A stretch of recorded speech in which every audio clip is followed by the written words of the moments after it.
Hello, नमस्ते और सभी को राम राम। तो कैसे हो दोस्तों? दरअसल सवाल रहता है कि पौधों की पत्तियां पीली हो रही है, पौधे ग्रोथ नहीं कर रहे या फूल नहीं आ रहे। तो आज के इस वीडियो में हम एक सिंपल बट इफ़ेक्टिव फर्टिलाइज़र के ऊपर बात करेंगे। तब तक आप चैनल को सब्सक्राइब कीजिए और वीडियो को लाइक कर दीजिए। और इस फर्टिलाइज़र का इस्तेमाल हम अपने सभी पौधों में भी कर सकेंगे। जो भी हमारे एसिडिक सॉइल लिविंग प्लांट्स है या जो भी हमारे इंडोर प्लांट्स है, सभी में इसका इस्तेमाल किया जा सकता है। जैसा कि अभी कुछ ही दिनों में गुलदाउदी का फ्लावरिंग सीजन भी शुरू हो जाएगा और साथ साथ मधुमालती का फ्लावरिंग सीजन तो साल भर चलता ही रहता है। मधुमालती जैसे पौधों को फ्लावरिंग करने के लिए कुछ किसी खास फर्टिलाइजर की ज़रूरत नहीं होती, पर इन पौधों की अच्छी ग्रोथ के लिए भी एसिडिक सॉइल का होना ज़रूरी होता है। क्योंकि मधुमालती का पौधा भी तभी फ्लावरिंग करेगा या अच्छी ग्रोथ करेगा जब इसे हम एसिडिक सॉइल में लगाएंगे, क्योंकि इस पौधे को भी एसिडिक सॉइल बहुत ज़्यादा पसंद होती है। तो चलो देर किए बिना हम अपने फर्टिलाइज़र की तरफ बढ़ते हैं। इसके लिए हमें लगेंगी कॉफ़ी पाउडर। 1 लीटर पानी में लगभग 2 ग्राम की मात्रा को हमें लेना है, बहुत ज़्यादा कॉफ़ी का इस्तेमाल नहीं करना है।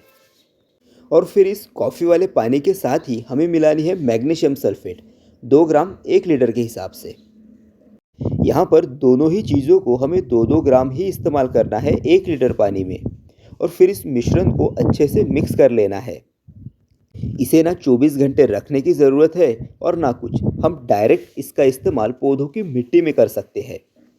तो जैसा कि आप देख सकते हैं, इस यूफोरबिया पौधे पर पहली पुरानी पत्तियां आपको पीली नज़र आ रही होगी, पर नई पत्तियां आपको हरी नज़र आ रही है। तो ऐसे पौधों के लिए यह फर्टिलाइज़र बहुत अच्छा काम करता है। तो जिन भी गार्डनर के पास गार्डेनिया का पौधा होगा, उन सभी को तो पता ही होगा कि गार्डेनिया के पौधे के साथ हमें पीली पत्तियों की समस्या बहुत ज़्यादा देखने को मिलती है। ऐसे में कॉफ़ी से बना यह लिक्विड फर्टिलाइज़र इन पौधों की मिट्टी में देने से पौधों की मिट्टी एसिडिक हो जाती है और पीली पत्तियां हरी पत्तियों में बदलने लगती है। एसिडिक सॉइल लविंग प्लांट में पेंटास का नाम भी आ जाता है। हमारे जितने भी गुलाब, गुड़हल, मोगरा, जो भी पौधे एसिडिक सॉइल लिविंग प्लांट है, उन सभी में इसका इस्तेमाल हम कर सकते हैं। फूलों के पौधों के अलावा भी हम इसका इस्तेमाल मीठे नीम के पौधे में भी कर सकते हैं, क्योंकि इस पौधे को भी एसिडिक सॉइल बहुत ज़्यादा पसंद होती है। और इसीलिए कड़ी पत्ते के पौधों पर हम छाछ का इस्तेमाल भी करते हैं, क्योंकि छाछ का काम भी मिट्टी को एसिडिक बनाना ही होता है। और साथ साथ उसमें कई तरह के प्रोटीन्स और मिनरल्स भी पाए जाते हैं।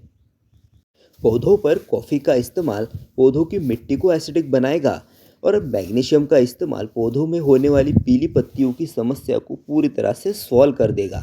अभी यहाँ पर ही इस गुड़हल की पत्तियाँ पूरी तरह से पीली पड़ गई है।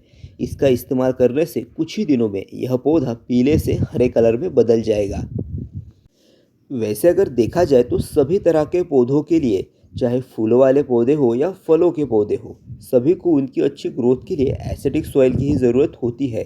हाँ, इसमें कुछ पौधे ऐसे हैं, सेकुलेंट जैसे पौधे, इन्हें एसिडिक सॉइल की ज़रूरत नहीं होती। एडेनियम को भी उसकी अच्छी ग्रोथ के लिए और कलियों से फूलों को खिलाने तक सभी के लिए एसिडिक सॉइल की ही ज़रूरत होती है। एल्कलाइन, जिसे ही हम क्षारीय मिट्टी कहते हैं, उसमें एडेनियम भी अच्छे से ग्रोथ नहीं कर पाता।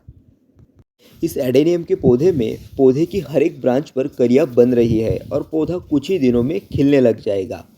यह एक ऐसा पौधा है जो लगभग हर किसी के घर में होता ही है। यह है अपराजिता का पौधा।